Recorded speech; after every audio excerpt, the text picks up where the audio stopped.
Hello and welcome to episode 25 of the 1/162nd Photography Podcast. What I must say is it's incredibly warm here in the UK, and so I've got my windows open. I'm maybe not in the quietest of place to record this podcast, so you might hear some odd noises, but I would just be sweltering otherwise, so that's what I'm going to do.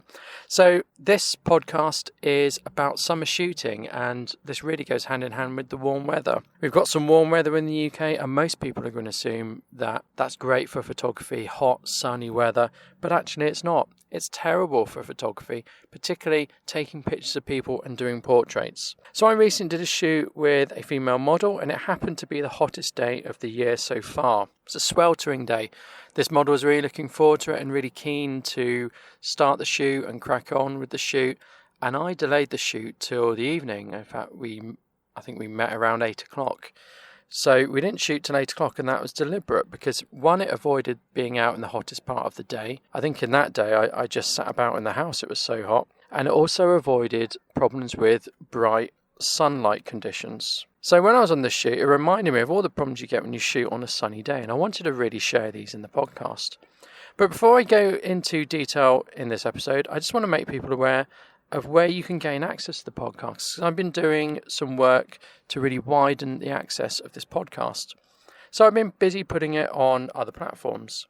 So for most people, iTunes is the way to access this podcast, and that still remains in place. I will never move away from iTunes. You can still access this podcast on SoundCloud. You can now access the whole back catalogue through patreon.com/160SPP, and that access is exclusive to Patreons.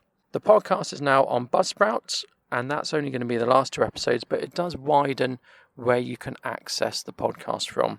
It will also be on TuneIn, Stitcher, and Alexa. And hopefully, if you say play photography podcast to Alexa, it will play my podcast or play this podcast. And interestingly, my first attempt to get on Alexa got rejected because I didn't pick a suitable enough phrase. So that's still being approved, but hopefully that will get approved, and saying photography podcast will access this podcast. Fantastic. I'm still not on Spotify yet. It's quite difficult to get on Spotify, and I have submitted a request twice, but I've had no feedback. There's also some tweaks I'm experimenting with at the moment, so you might notice some small differences as I try different things out. So thanks for bearing with me and continuing to support my podcast, and it really does mean a great deal to me. So up next, I'm going to talk about how to shoot in sunny conditions, really sunny conditions. I'm going to talk about the problems you'll experience, how to overcome them, and some other information. So shooting in sunny conditions is less than ideal, and shooting in bright sunny conditions is very far from ideal. And the problems are you're going to get overexposed images because it's going to be so bright. Unless you can go to a really, really fast shutter speed, you're not going to be able to shoot with a really shallow depth of field, unless, of course, you use an ND filter. You're going to get really harsh shadows on your model, and you're going to get harsh shadows on anything, really.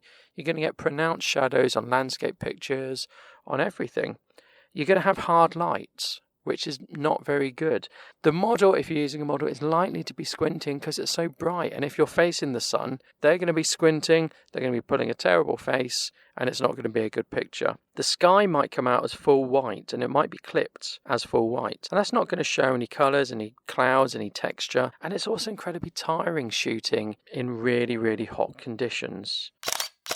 There are some obvious solutions, and the first one is just don't shoot in the bright sun. There are 2 ways around this, and the first one is to change the time of day you shoot to be closer to sunrise or sunset. 1 to 2 hours before sunset and 1 to 2 hours after sunrise, you have something called the golden hour, and that's when you get the best light of the day. So these lovely images you see of people in the sun without harsh shadows and things, they're taken in golden hour. They're not taken at midday or 1 o'clock or 2 o'clock when the sun is at its highest. They're taken when the sun is at its lowest, and it means you don't get such harsh light. With my example of the shoot I did my shoots at 8 o'clock. I don't think sun set till about 9:30 that night. But yeah, 8 o'clock certainly fell within golden hour. There is a app which helps you work out for each location when golden hour is and when sunset is and the direction of the sun. And that's called the Photographer's Ephemeris, which will help you map sunset, golden hour for each specific location and the direction of sun, because you might want, if you're capturing a building, you might want the sun to be in a specific direction. The other way to avoid the bright sun is to shoot in shade. So if you shoot in shade, then you're not going to have those harsh shadows. And people call it open shade because it's an open space, so you're still getting lots of light, and you'll get a soft light in shade, believe it or not. You won't get any harsh shadows. That is a really good way to do things. That's going to bring a problem, because if you want to balance exposure for the background and the foreground, i.e. the model and the background, so you've got to sort of underexpose for your model. And then of course you won't be able to see your model, or she'll be underexposed, or they will be underexposed actually. What I would do with that is I would advise using either a reflector to just pour some more light onto the model, or use a flash. Now if you are going to use a reflector, you want it to look natural. So my advice is to get someone else to hold up a reflector and to do it in a way that mimics the light we see. So we see light coming from the sun and it streams down from the heavens. It doesn't come up from the ground, it streams down. So we want to mimic that. So you need someone to hold the reflector, and you want them to hold it up above their head and tilt it at 45 degrees towards the model. And that will give a look that mimics what we see when we look at stuff lit by the sun. You might want to use the golden side of the reflector just to give it a more summery feel and matching what you're seeing elsewhere in the image. But you can also use flash to bring up the light of your model. There's more on that in episode 21. So you can take your model and you can just turn them, and you can turn them so that their back is facing the sun rather than their front. And the reason you would do that is, one, it prevents them squinting, it prevents it being uncomfortable for them, and this actually applies to the reflector. If you're firing light at them with a reflector, you might actually heat them up. You might make them sweaty and squinty, and you might heat them up. So you need to just maybe move your reflector off to the side so that you don't heat them up. So if you shoot with your model with their back to the sun, they're going to get a really nice halo effect or rim light effect just from the sun. And you can do this with natural light. You don't always need flash or reflector, but if you just position them so that the sun is coming from the side or from the back, they do look much better. They get a nice rim light, the hair looks really nice, and you get a nicer image, and you don't get harsh shadows. Compare that to flipping them round so they're facing the sun. They're going to be squinting, they're going to have harsh shadows, and they're going to be overexposed. Other things you can do is you can shoot with flash. Now you can shoot with flash to balance the light output, but you can also do this trick with flash which is called high-speed sync flash. And people say, well, that overpowers the sun. Well, it doesn't actually overpower the sun. High-speed sync allows you to have a very high shutter speed with flash. Normally you're limited in flash. You can normally go to about 1/200th of a second, 1/250th, 1/300th, around that.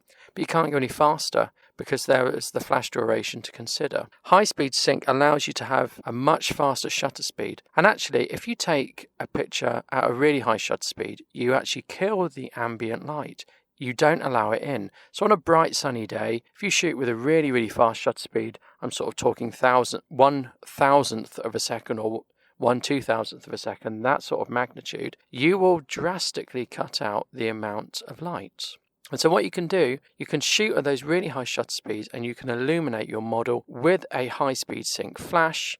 And so therefore, they illuminate really well, they have a balanced exposure, but the background doesn't, so you get rid of that harsh light. You can actually make it look like it's sunset or sunrise or even nighttime by using high-speed sync flash. And that's really good. It drastically cuts out the ambient light, and it looks like, although it isn't the case, that you're overpowering the sun.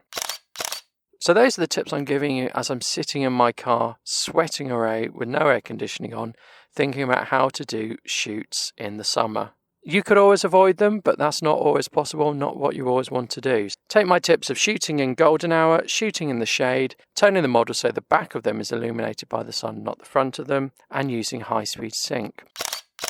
That shoot I talked about, I'm going to put some bonus content up on Patreon for my Patreon supporters. Patreon supporters can access some BTS and some other thoughts on that shoot. I'd really appreciate it if you could give this podcast a review on iTunes. That would really help grow the podcast, and I would really appreciate it. And I'd like your feedback. It'd be really good. It's been a very short podcast, but hopefully it will get people out shooting in the summer. Thank you. Goodbye.